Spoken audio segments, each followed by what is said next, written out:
नमस्कार, मैं supreme court में हूं, जहां वोटबंदी के खिलाफ हमारी लोकतांत्रिक लड़ाई को आज पहली सफलता मिली। बिहार में जो सुप्रीम कोर्ट का पिटीशंस गई थी वो इस ऑर्डर के खिलाफ थी। चुनाव आयोग ने 24 जून को ये जो गहन पुनरीक्षण का आदेश दिया था, जिसमें कहा था कि सारी सूची नए सिरे से लिखी जाएगी, उसके बारे में आज हम सुप्रीम कोर्ट पहुंचे इस उम्मीद में कि हमें उन सवालों का जवाब मिलेगा जो पिछले 3 हफ्ते से हम पूछ रहे हैं और चुनाव आयोग दे नहीं रहा है। चुनाव आयोग की तरफ से बीजेपी वाले बोल रहे हैं। तो 4 घंटे तक हियरिंग चली। जस्टिस धूलिया और जस्टिस बागची की बेंच थी, जिसने बहुत तसल्ली से सुना और वो सब सवाल पूछे जो हम पूछना चाहते थे। सुप्रीम कोर्ट ने स्पष्ट कहा था कि अगर ये सब कुछ तय करना है, एक तो ये चुनाव आयोग का काम नहीं है, और अगर ये होना है तो इसे बहुत विस्तृत प्रक्रिया से गुजरना होगा।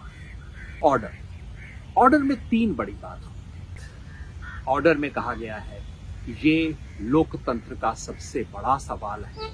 राइट टू वोट लोगों को है कि नहीं, उसका सवाल है। बार बार हम यही कह रहे हैं कि साहब ये तो राइट टू वोट का सवाल है। यूनिवर्सल एडल्ट फ्रेंचाइज पे प्रश्न चिन्ह है। सुप्रीम कोर्ट ने इस बात का संज्ञान लिया। दूसरी बात, सुप्रीम कोर्ट ने फैसला किया कि अगला कदम उठाने से पहले उन्हें सुप्रीम कोर्ट के पास वापस आना पड़ेगा। चुनाव आयोग की तरफ से कहा गया कि साहब अभी आप मत रोकिए। कोर्ट ने कहा बाद में रोक दें तो ठीक है ना। मतलब कोर्ट की एक जो डायरेक्शन है वो स्पष्ट है कि अगला कदम यानी कि 1 अगस्त को जो electoral roll, draft electoral roll publish करने हैं, उससे पहले चुनाव आयोग को सुप्रीम कोर्ट आना पड़ेगा। सुप्रीम कोर्ट जांच करेगा, तभी अगला कदम उठा पाएगा। तो मेरे हिसाब से तो इसी को स्टे कहते हैं। और स्टे क्या चीज होती है। तीसरी और सबसे महत्वपूर्ण बात, सुप्रीम कोर्ट ने ऑर्डर में लिख के कहा और बार बार चुनाव आयोग के ऐतराज करने के बाद कहा कि नहीं, इसको तो हम लिखेंगे कि हमारी दृष्टि में न्याय तभी होगा अगर आधार कार्ड, एपिक कार्ड और राशन कार्ड को भी इस लिस्ट में शामिल कर लिया जाए।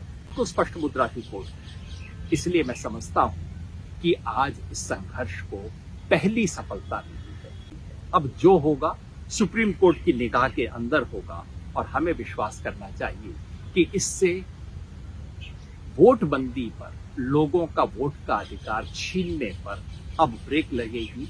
लेकिन जो हमें आपको काम करना है वो जारी रखना होगा। सच को सामने लाना होगा।